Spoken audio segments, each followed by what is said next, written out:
and welcome to Power Play on this Tuesday. I'm Vashi Capellos in Ottawa this evening.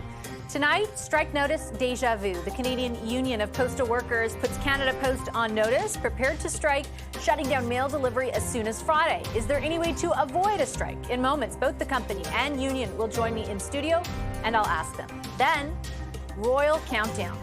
Take care. Enjoy your trip to Canada. All the best. King Charles visits Canada House in London a week ahead of his visit to Ottawa, where he'll deliver the speech from the throne. We're going to have all the details of what to expect for that royal visit coming up.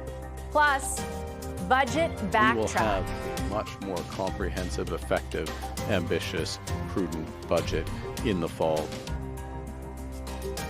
Just days after his finance minister insisted a full budget could wait until next year, a change of tune. Prime Minister Mark Carney announcing his government will now deliver an unusual fall budget. Our front bench is set to break down the political strategy behind the fiscal flip-flop just a little bit later on in our program. First, though,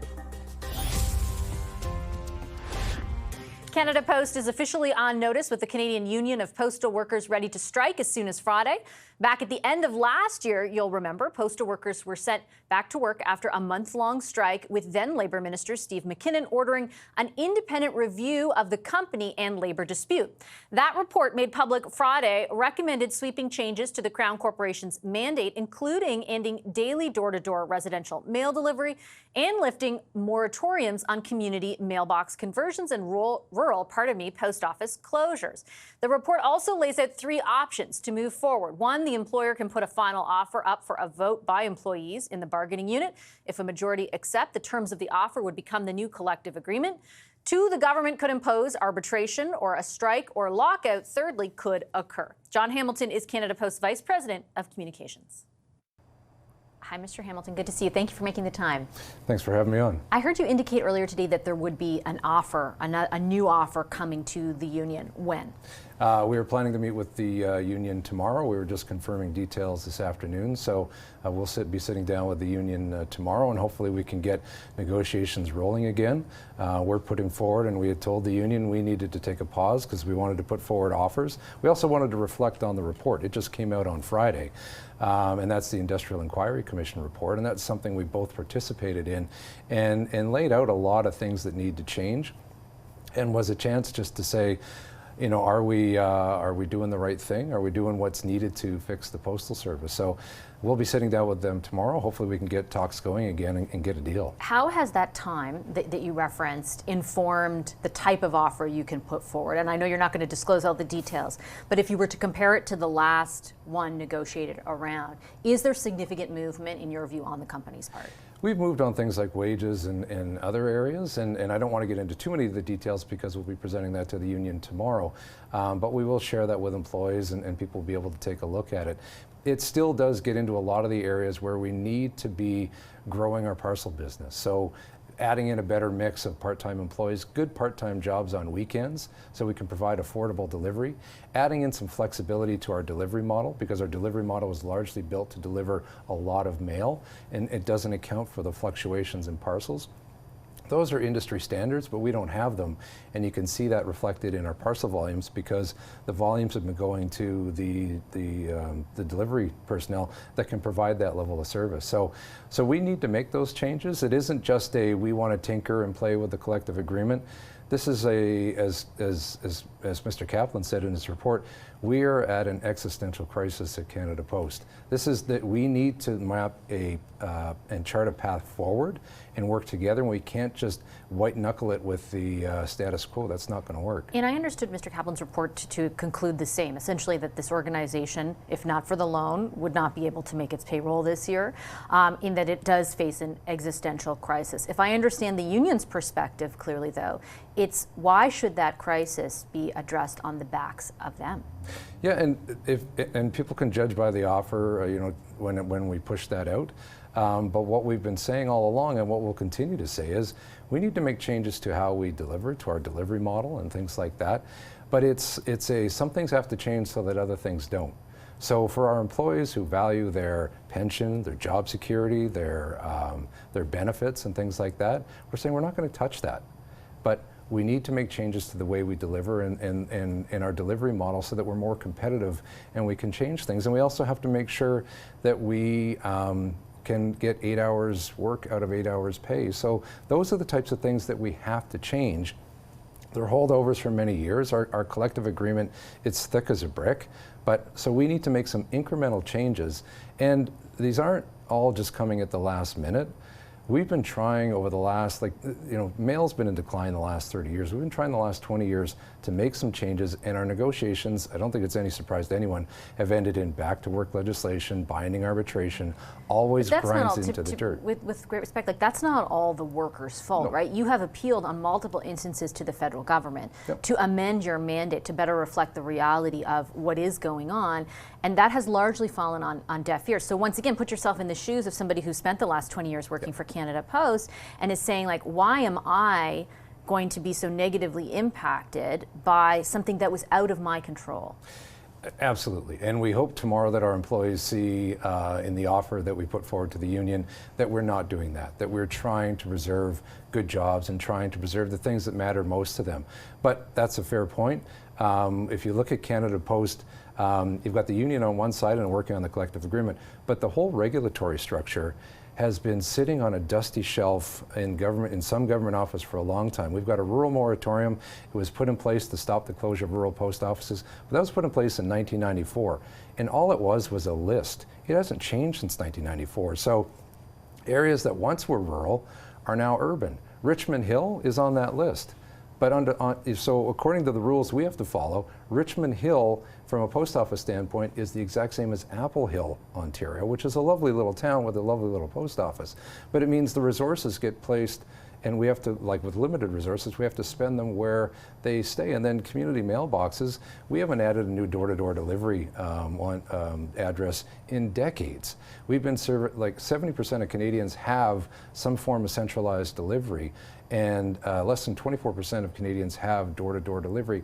It's 3 times the cost of CMBs, and it's not as safe as delivering to a community mailbox. We understand these are changes that people may not like, and we have programs in place to ensure that nobody gets left behind, the elderly. But if you lift moratoriums, because moratoriums are just freeze everything in place until we get back to you, they don't age well. So what we're saying is, let's find a new approach and find out what's really needed from a service standpoint and make the changes that way and make sure that Canadians don't get left behind. But a lot of that will require the government to, again, re-examine your mandate. And so when it comes to the union and the negotiations with the workers, I do want to be clear, because there's a portion of this report that talks about a longer-term transformation that would necessitate changes to pension and retirement benefit plans. Can you be clear, because you mentioned pensions before, for the tens of thousands of postal workers who are watching this, is that off the table? Will you not, again, balance the books, amend your plans, try to address the reality of the situation on their backs? Yeah, we're not changing the pension plan. We know that's, most employees are counting down the days. They know exactly the day they're going to retire. That's incredibly valuable. So we need to look at where we can change, and it's really in how we deliver. And then it's working with the government and ensuring that we have a partner in bringing about the transformational changes that need to happen. Some of them won't be popular. Some of them will be totally understandable. But the problems that we've been experiencing have all been hiding in plain sight for the last couple of decades. I don't think Canadians are surprised to hear that Canada Post is struggling because mail is in decline, or a whole bunch of new entrants who are on their driveway every day delivering parcels emerged after the pandemic and killed our parcel business because they're more convenient. That's just the reality. We need to address that too. And that's why we were happy that the commissioner's mandate was so broad, because we shouldn't just be looking at the collective agreement and employees. We need to look at everything. And then for Canadians, and if you look at what Canada Post is, strip away everything and all the mess that we're in right now, it is a national economic infrastructure designed to move products from east to west and north. We do it better than anybody. We reach everybody in this country. There is no more valuable asset you can have, especially as we're trying to fight off the pressure that we're having from the U.S. So we need to ensure that this infrastructure is strong for the future, but it means we need to make some changes. We need to understand that it's 2025, and we need to look at the future and plan for that and work together and hopefully all get on the same page. Just very quickly, you lay out the stakes very clearly. Do you have a position on binding arbitration coming from the government? Oh, we prefer not to do that. We need to bring transformational changes, and Kaplan even spells it out that that's not, binding arbitration is not where those types of changes are going to come. So we're going to have to hammer it out. It's not going to be pretty, but hopefully we can avoid a strike and we can all get on the same page and say, let's fix the Postal Service for the future generation of Canadians so everyone can rely on it and it can be the engine that Canada needs, especially when we're fighting back against Trump. Okay, I'm going to leave it there. Mr. Hamilton, thank you very much as always. Thank you. That's the company's take. Joining us now in studio is Canadian Union of Postal Workers negotiator Jim Galant. Mr. Galant, good to see you. Thank you for making the time. Thanks for having us on. Mr. Hamilton says there's a new offer apparently coming to the negotiating table to the union tomorrow. Your initial reaction to that? Well, we're happy that an offer will come if it comes, but it leaves us very little time to deal with it before we're in a position where we can be locked out or we could be on a strike. So that's the situation we find ourselves in. If it's going to be a lot different than the last offer, we're going to have to go through it. It's legal language. We're going to have to make sure that the right commas are in the right spots, and it doesn't leave us much time to do that. So we're not sure why Canada Post walked away from the table last week again for a third time in 6 months. And we're hopeful that we get a deal, but we need time to look at it. Understandable. I'll ask you the same question I asked Mr. Hamilton about the nature of the deal or the offer that could be tabled. How big of a difference in the union's view, and again, I know not everyone's going to lay out every detail of this for everyone watching, but how big of a difference from the union's perspective does there need to be versus the last offer that was tabled? Well, I'm sitting here tonight. I hear Mr. Hamilton say that they're not going to try and change our pensions.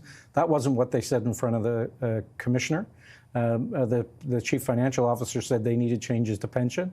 He said that's why I put it to him, to be clear, because I saw that in the report, and now he says no. Yeah, and he said that they weren't going to try and change benefits, but they had a change to our retirement benefits. They wanted to increase our payment into that by 15%. Now he's saying that they're not necessarily going to do that. They wanted a basket of medical benefits instead of the regular benefits that most people have. So it sounds like they may have changed some of the things there. But again, with if those changes are there, with major changes, we're going to need time to look at that. And what the union is going to propose to the corporation is that we take 2 weeks to look at this. But we need their buy-in, and we're offering that to the government, to the minister. We met with the minister, and she told us to play smart.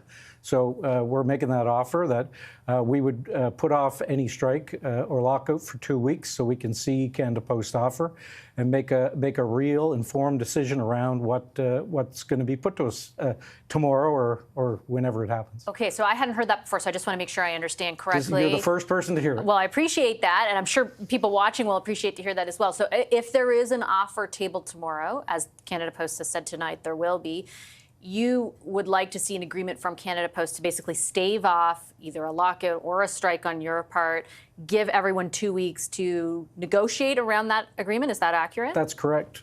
We're looking to make sure that nobody makes the wrong move, and we're making that offer. We'll make it in person when we see them, and we're making it here tonight. And you've conveyed that to the minister, you're saying? Like you feel as though we've conveyed that to the people that are in touch with us. Okay, and essentially it's your understanding that you have the government's backing to engage in that for 2 weeks? The minister said for us to be smart and go forward and bargain in a good way, and we think that this is a good way. We're not going to exercise that right to strike if there's an agreement that we still have the right to strike in 2 weeks. If there's not an agreement.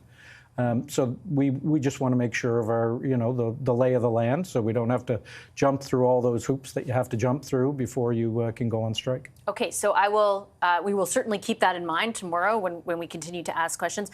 On the substance of what separates the two parties, the union and Canada Post at this moment, I did want to ask you about something that we talked about 6 months ago as well, and that is the idea that, and I could put this to Mr. Hamilton as well, but that a lot is wrong with Canada Post, right? And a lot of it has to do, according to this report that was commissioned by the government, with problems with its mandate that they think should be changed.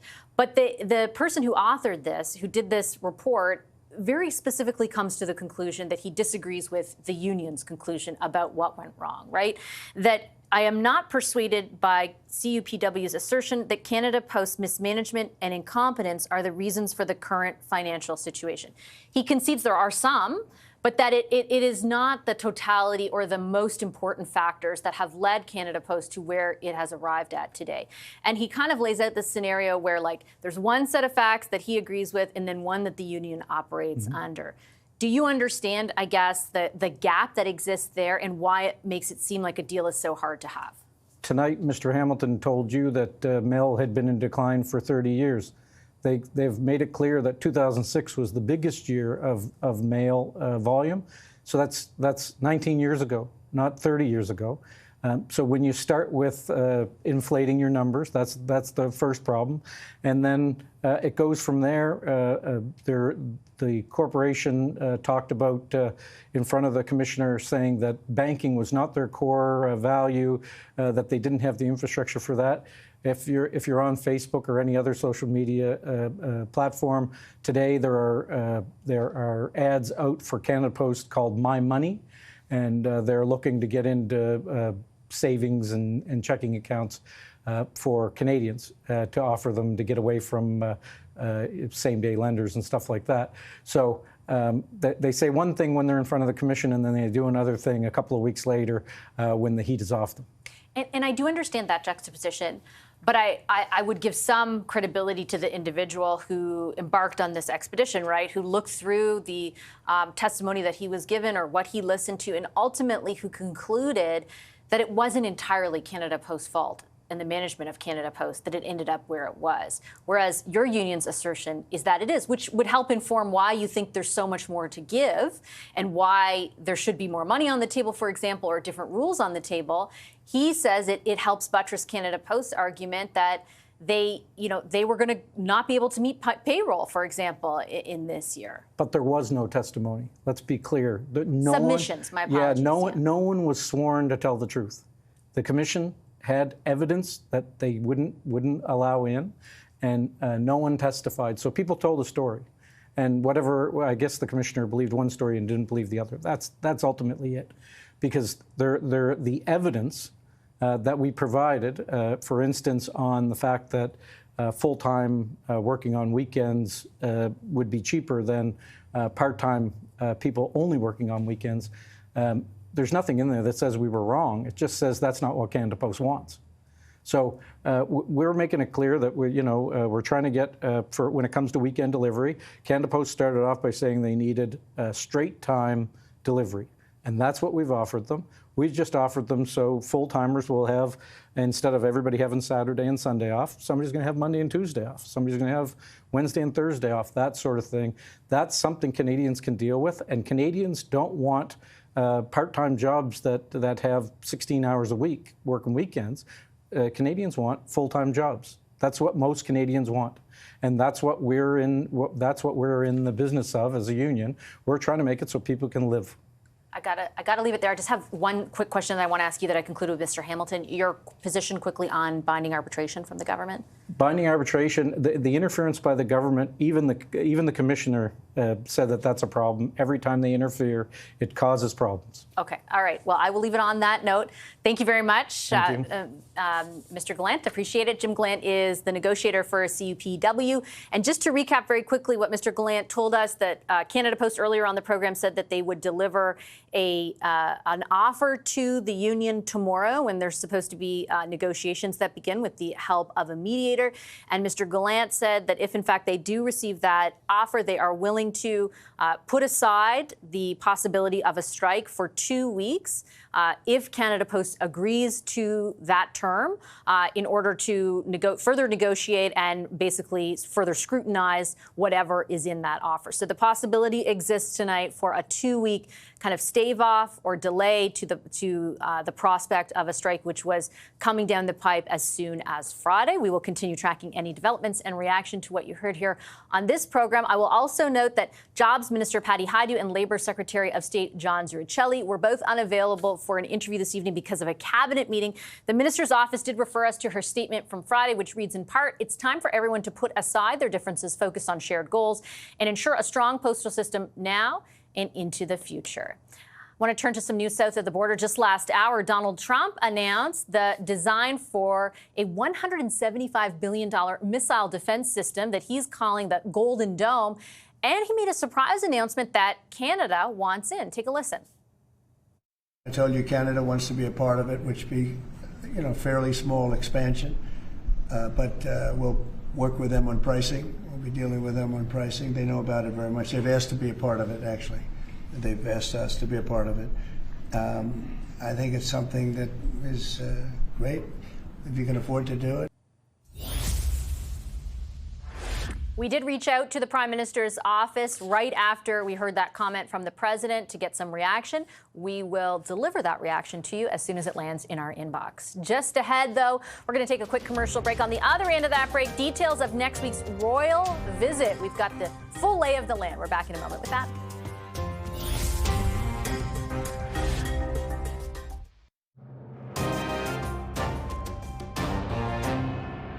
It's a very important opportunity for His Majesty to be in a forum where he will have a lot of focused attention and have the opportunity to speak to Canadians at a time when that message about the significance and the strength of Canadian sovereignty needs to be reinforced by every means possible. Ralph Goodell there. He's Canada's High Commissioner to the United Kingdom, hosting King Charles ahead of next week's royal visit at Canada House in London. They checked out, as you can see there, a massive map of this country's parks from the Canadian Geographic Society. We now have details of the King's visit to this country next week. On Monday, he's going to attend a community gathering at Lansdowne Park here in Ottawa, plant a ceremonial tree at Rideau Hall, and meet with the Governor General. Then on Tuesday, the King will deliver the speech from the throne before a wreath-laying ceremony at the National War Memorial. As that speech from the throne is being finalized, the Prime Minister is gathering his cabinet. Prime Minister, just what are you hoping to focus on at the meeting?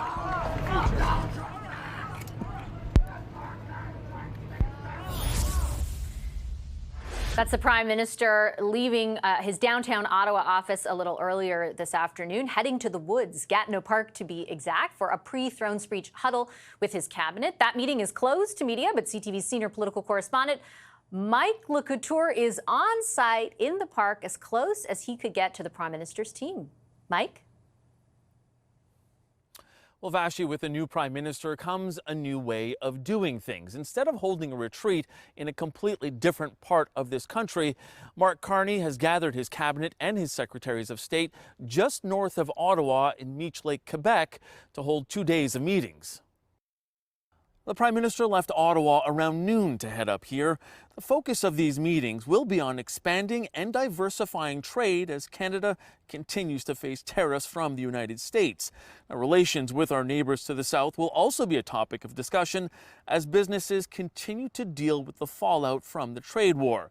Also, dealing with the cost of living crisis and how his government can keep Canadian communities safe will be on the agenda. Now, those were parts of the platform that got him elected, and they are priorities that he wants to focus on. A senior government source tells CTV News these are very much working meetings to set the agenda for when Parliament returns next week. It's clear Carney wants to hit the ground running when the House of Commons comes back on Monday. Last week, he signaled that a middle-class tax cut will be tabled first thing when MPs return next week. He signed a note of instruction directing his ministers to prepare the legislation in the cabinet meeting last week. Carney and his team are also preparing for the throne speech next Tuesday, which will be delivered by King Charles III. That will be another indicator of where this government wants to go and what pieces of legislation they will prioritize. Carney was elected on a promise of change just 3 weeks ago, and the Prime Minister is attempting to do a lot in a very short window of time, with Parliament scheduled to rise in exactly 1 month from today. Vashi? All right, Mike, thanks so much. That's CTV's senior political correspondent, Mike LeCouture. Whether the Prime Minister can actually do what he wants to do is a question for our front bench. They're going to join me after a short commercial break. Brian Galant, Lisa Raitt, Tom Mulcair, and Rob Benzie. There they are. They're with me in just 2 minutes. Stay right there.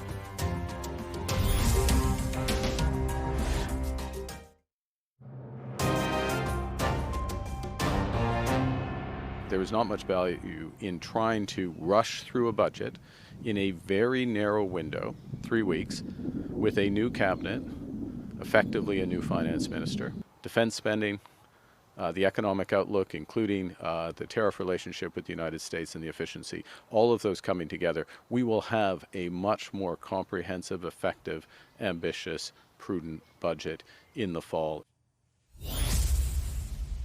The federal government will now deliver a full budget in the fall, but just last week on this program, Finance Minister François-Philippe Champagne insisted the feds could hold off on a full budget until next year. First, you need to provide the tax break to Canadians, then the throne speech, then you have a substantive fall economic statement, so you have a clearer picture of the finance. But what I'm saying is that there will be no surprises in that, because we have already outlined in pretty much details during the campaign exactly how we're going to do it. Let's bring in our front bench. With me tonight, former New Brunswick Liberal Premier Brian Galant. He's the CEO of Space Canada. Former Conservative Deputy Leader Lisa Raitt is here. She's the Vice Chair and Managing Director of Global Investment Banking at CIBC. CTV News political analyst and former NDP leader Tom Mulcair is with us, as is the Toronto Star's Queen's Park Bureau Chief Rob Benzie. Hi, everybody. Good to see you. Hey, Brian, I'll start with you. Poor Minister Champagne last week spent like 10 minutes saying it's not necessary this year that we have a budget at all, and here are all the reasons why. And then on the weekend, the Prime Minister, very specifically said, oh no, we will have a full budget. What do you think changed in the interim? I'm not sure much changed, only because I think when you take what a fall economic statement usually is, which is kind of described as a mini budget, well, if you say we're going to have a substantive mini budget, at one point you're getting pretty close to just having a budget. So I think there was some semantics there, and I think Champagne and Carney were obviously not on the exact same page on communications, and to me that's probably the bigger problem, and we've seen that a few times from this government. That's not abnormal, I think, for a new government and for a new Prime Minister, but I would suggest and humbly advise that maybe they start to talk about communications a little bit more before people are going out on some of these big issues. And look, I think it's probably the right call to call it a budget, and I think it's the right call to also wait and ensure that it's a good document, it's a good policy investment, and making, taking a few months to do that makes a lot of sense on a lot of levels. It's not ideal in the parliamentary calendar, but having an election at the start of spring is not really ideal for that parliamentary calendar, so it's really no fault other than the idea that there was an election right in the middle of it. Yeah, I can definitely understand, Lisa, how like a substantial fall economic statement, let's say, would have accomplished some of that. The only caveat I would offer is I remember on multiple instances, Minister Freeland, who was serving as finance minister, went to great lengths to tell me and other journalists, this is not a budget. This is not, don't call it a mini budget. They took issue with us even framing it that way. Maybe the intention was different here. But what the Prime Minister said, what Mark Carney said on the weekend was not exactly what Minister Champagne said last week. Mm-hmm. Very true. And a budget has a whole different parliamentary procedure than the fall economic update does. There's a certain amount of debate that has to happen around it. It has to be passed. This is a minority government at the end of the day. So they have to make sure that they have the votes for whatever legislation they're putting before the House, which could be of a confidence motion. So I understand why they want to play with the semantics of it. But the reality of the situation is that the Department of Finance will still put out on a monthly basis what's called the fiscal monitor. And that's going to tell Canadians just how well their government is doing. Is it in a surplus? Is it not in a surplus? I would think that a government would actually want to be able to counter probably negative results that are going to be coming out of this fiscal monitor in the couple of months coming with their own plan going forward. Because otherwise you're leaving the opposition with the ability to say, well, what are you doing now? Look how terrible it is. The numbers are deteriorating. Why aren't you acting more? And I would hearken back to what happened to us in 2008 and 2009 when we did come out with a budget in 2008, which was tone deaf when it came to what was happening with respect to the recession. And we saw our parliamentary lives flash before our eyes as a result and prorogued. So they should take a lesson from that it's important to have a budget. It's important to take your time on it. But at the same time, you can't stop people from commenting on information that's going to be flowing out. And communications aside, not talking to one another, I think it was a mistake to say that there wasn't going to be one. And maybe the Prime Minister decided, well, I'm going to take a page out of Doug Ford. I made a mistake. I'm going to admit I made a mistake. I'm going to change the decision. I'll quickly just jump off that, Tom, and point out that the Conservatives today put out a release saying that they'll put together like an economic council, essentially populated by a few different MPs to study sort of what is going on with the economy. It seemed like a kind of direct response to all of the evolving arguments around whether or not there should be a budget.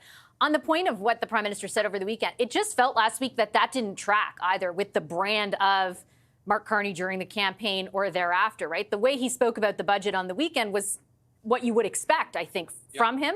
The way that they were talking about it last week just didn't, like, in this context, it didn't track. It didn't track, and the question can honestly be posed, was that a mistake of communications by Champagne, or does he not really understand that there's a huge difference between the two? I can't believe for 1 second that he went out there on his own, gave that, by the way, same detailed explanation in French, tax cut first, throne speech second, economic update, no budget. I mean, it was clear as a bell. Look, last Tuesday, Vashi, you had an extraordinary interview, his first, with Prime Minister Carney after the election. He talked to you about the importance of being open to pipelines. Within 24 hours, Stephen Guilbeault, whose job now involves precisely nothing to do with pipelines, was out there saying, you know what, I've looked at it, we don't really need pipelines, and there are no proponents right now. So where's Mark Carney's Katie Telford? Where's the person who blows the whistle that it's end of recreation, that it's time for everybody to get into their lane and stop messing around with other people's stuff? Oh, and by the way, if you're going to go out there on budget versus fall economic update, maybe you should, get your signals all together. Look, I'll agree with Brian on one thing. It is normal. It's, they've all just arrived. They don't have staff. It's a bit of a mess. But you've got to have somebody in charge. I mentioned Katie Telford with a great deal of deference because she was Justin Trudeau's extraordinary chief of staff, but she was Justin Trudeau's chief of staff. And everybody knew that when she was speaking, it was him, but he didn't always have to take care of every detail. She was on it. Mr. Carney's going to have to concentrate on who that person's going to be for him. It's clearly not the people who are there right now. Yeah, well, it'll be interesting to see what happens with respect to, I guess, even more generally staffing. It was more like the front-facing people, Rob, over the last few weeks. I will say, to Tom's point, it didn't feel as though the finance minister was making things up. You know what I mean? It seemed like there had been a directive, like, here is what we are planning to do, which is why the Prime Minister's comments over the weekend, were taken note of.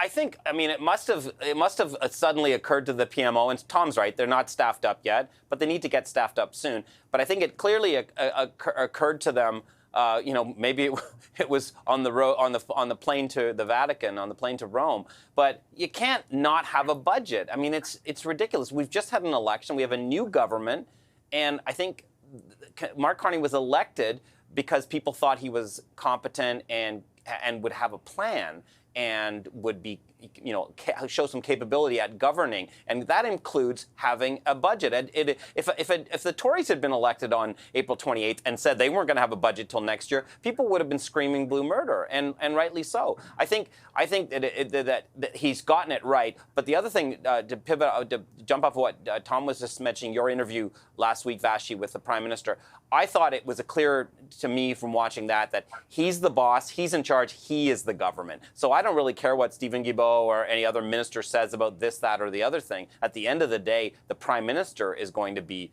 the man with the plan. I think he's going to be the finance minister. I feel bad for Champagne, but I suspect that budget will be actually written by the Prime Minister.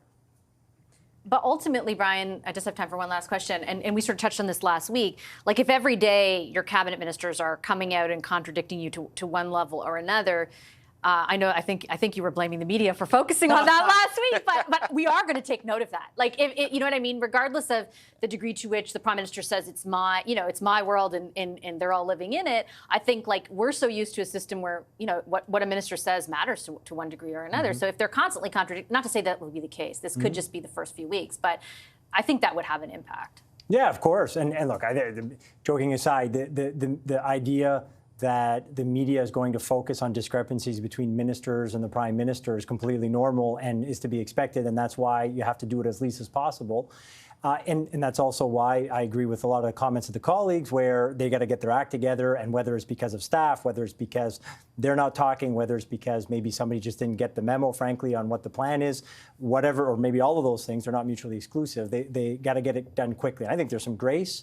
I think people recognize the government's just getting started, but they got to figure it out fairly quickly. Summer break might be helpful to them, but they have a budget to deliver, and there's a lot of expectations for sure. Okay, I'm going to take a quick commercial break. Speaking of getting their act together, we got to talk about the NDP, what's happening there, and what the future looks like for the party. The front bench is back after a short break to do just that.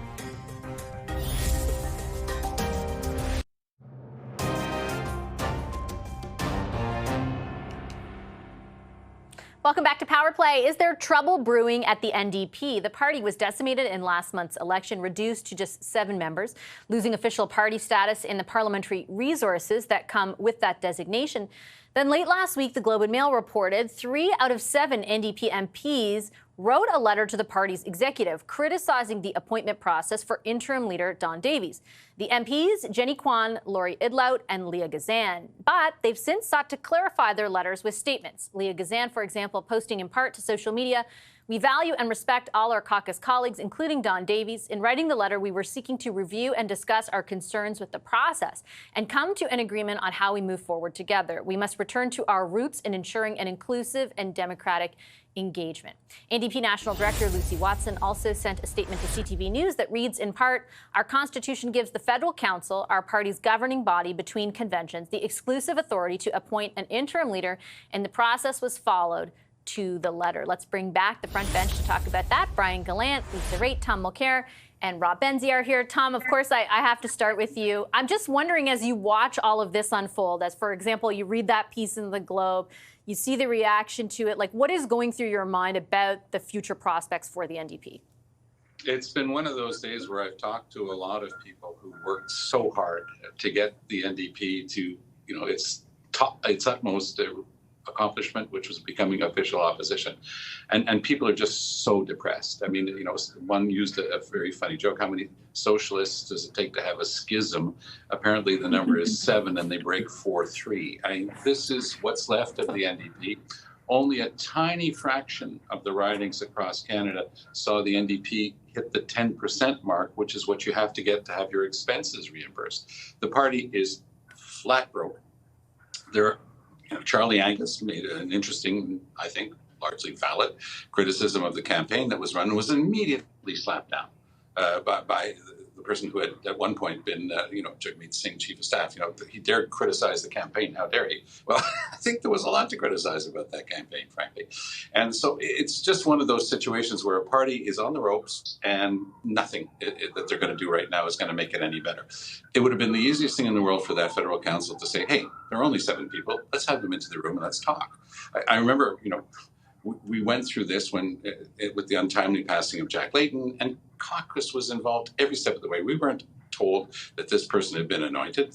They were everybody in caucus, it was a big caucus, part and parcel of the process. So it's just a breakdown of a party that was once very, very strong. And that's not that long ago, 15 years ago, it was very strong. So there will be a time when the NDP will come back under new leadership and with new ideas, but right now it is a gong show, and it's unseemly, and it's very sad to see, frankly. I don't see any easy way out of it right now. I noticed that's 3 strong women who signed that letter to the federal council. I think that's part of the message, and that you can't just push people aside and expect them not to react. So it's not going to be easy for Don, who, by the way, is a gentleman, and is going to do his very best in this tough situation. But it's the party as a whole that has to do some soul searching at this point. Yeah, it's just very hard to see, like, Rob, when you know, 7 MPs who don't have, you know, yes, there's a leader, but there's now consternation about that. They don't have resources to pool behind a leader at this point, or they haven't made that decision to. Like, it's difficult to even find yourselves in the conversation. And also, I should note, when the Prime Minister has said, like, no to any kind of formal arrangement with the NDP. Yeah, I mean, and we've seen a mirror of this here in Ontario, Vashi, where the Ontario Liberal Party, which had governed for 15 years, was reduced to not having party status after the 2018 election, and they only regained it this year. They were in, you know, in the wilderness for 7 years without party status, which, you know, to outsiders, people don't realize what that means. It means you don't have standing in the chamber. So in the Commons, they are 7 independent members, so they won't get questions every single day. They don't have resources for research, for question period, or resources to do research. It's really. I mean, Tom's right. It's the wilderness, and this. When Ian Bailey broke that story in the Globe last week, I think you sent it to me, Vashi, or Laura Stone sent it to me. We were laughing, and we were just saying, "What it is," as Tom says, a gong show. I mean, there's only 7 of them. You couldn't agree on even this. And poor Don Davies, he's you know, emasculated before he's on the job, if there is a job to be on. What do you think this means more largely for, like, 2-party versus 3 or 4 or 5-party systems, Lisa? I think a lot of people in the Liberals and the Conservatives, Canadians writ large, are, I think, at least as they convey to me, asking themselves, like, is this the future now, a 2-party system? And if so, for how long? What does your gut tell you about that? It's not. It's not. First of all, my gut is saying, thank God it's another party having these internal struggles other than my party, because I get a little sick of it always being about us. So that's my first point. My second point, though, is the NDP are in government in 2 provinces, and they're in opposition in 4 provinces. This is not a dead brand. This is a very real brand, and provincial votes have gone their way significantly in the past number of years. So there's lots of hope. They have to get their federal house in order. But I also think Canadians have been very clear in recent polling. They are not interested in a 2-party system whatsoever. And maybe it's because we look to the south and we can see the polarization is even worse. Canadians want to hedge their bets. If they want to vote NDP, Conservative, or Liberal, they actually can dabble in all 3 if they want to at any given time. And I'm sure a lot of people have voted. Tom, you probably voted for all 3 of them. Well, maybe not the Conservatives. I exaggerate. But I know. But the reality is that is the prerogative of Canadians. And that is, they're going to be okay. They just got a little bit of pain to get through. And trust me, we've gone through that pain in the last 15 years. There's a light at the end of the tunnel, and it's not necessarily a train. It's going to be okay. Brian, what do you think about that? Well, I guess let me start off by saying the obvious. The fact that they don't have status in Parliament will make it hard for them to get attention. But if they fight like this, they can get attention. So I don't know if it's what they really would want. Right. It is, I think, also a mistake to have put that in writing, in the sense that if they didn't like the process, but ultimately it was followed on paper, the rules were followed, putting it on paper and writing that letter, really, you were asking for this sort of public debate about this, which is not positive for the party. Had they had a problem, I think it would have been easy to pick up the phone and talk to the now interim leader, or the leader, talk to the council, talk to sort of organizers, and maybe they did that, but I would have left it to that. And I think putting it in writing and basically saying, like, this is all botched and this isn't a good process, I mean, it's already going to be tough enough when you're trying to represent and trying to get your word out while you represent 7 caucus members. It's going to be all that much harder when your leadership is already undermined. So I think they've done themselves a real disservice. I can maybe see that maybe if they weren't consulted for the leadership, I can see that frustration, and I think that's warranted, and I think that's valid. But sending in an official letter, I think they were asking for what we're doing right now, talking about the NDP in a very negative light, in a way that they're not organized, in a way that they're not doing what they should be doing, as Tom mentioned, thinking about the election results and how to move forward. But I do agree with Lisa. Parties have been called dead and done before. The Liberals were called dead and done 6 months ago. so politics certainly has a way. Politics certainly has a way of reviving people. So the party could certainly have a future, but not if they act like this. Okay, I'm going to leave it on that note. Thanks, everyone. Appreciate the discussion. Our front bench, Brian Galant, Lisa Raitt, Tom Mulcair, and Rob Benziel. Take a quick break. Our takeaway is next.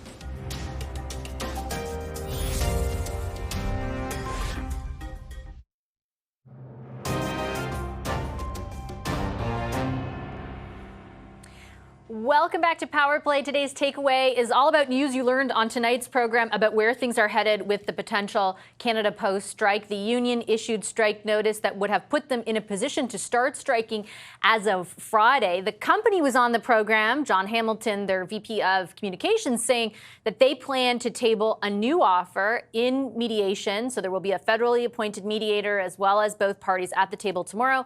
They plan to put forward a new offer during that session. We had the union on tonight, one of their negotiators, Jim Galant, the CUPW union, saying that if they do receive that new offer, they are willing to postpone a strike for 2 weeks. So to take that time to look at the offer, to negotiate with the company, they are willing to postpone the possibility of a Canada Post strike by an additional 2 weeks. That offer has yet to be received, so there's no confirmation of it. But that's what the two parties said on this program this evening. Have a listen to them in their own words. We were planning to meet with the union tomorrow. We were just confirming details this afternoon. So we'll be sitting down with the union tomorrow, and hopefully we can get negotiations rolling again. We would put off any strike or lockout for 2 weeks so we can see Canada Post offer and make a real informed decision around what's going to be put to us tomorrow or whenever it happens. So once again, potentially consequential news for Canadians and small business owners across this country who were facing yet again, for the second time in 6 months, another possibility of a strike happening as soon as Friday. If that offer from the company comes tomorrow, the company and the union would have to agree, but the union is prepared to agree to 2 weeks, wait, pause.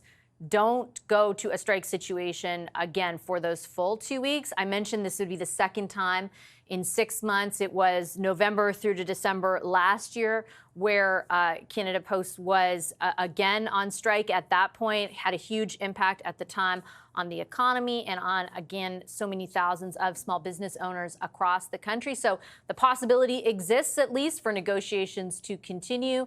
A federally appointed mediator is supposed to be there at the table tomorrow, so we will keep you apprised of any developments on that front. I also want to let you know the Golden Dome. Donald Trump tonight said he thought Canada would be a part of it, or Canada had indicated we wanted to be a part of it. Still no reaction from the Prime Minister's office. We will convey it to you, though, as soon as we get it. I'll leave Power Play there. I'm Vashti Capellas. Have a wonderful evening.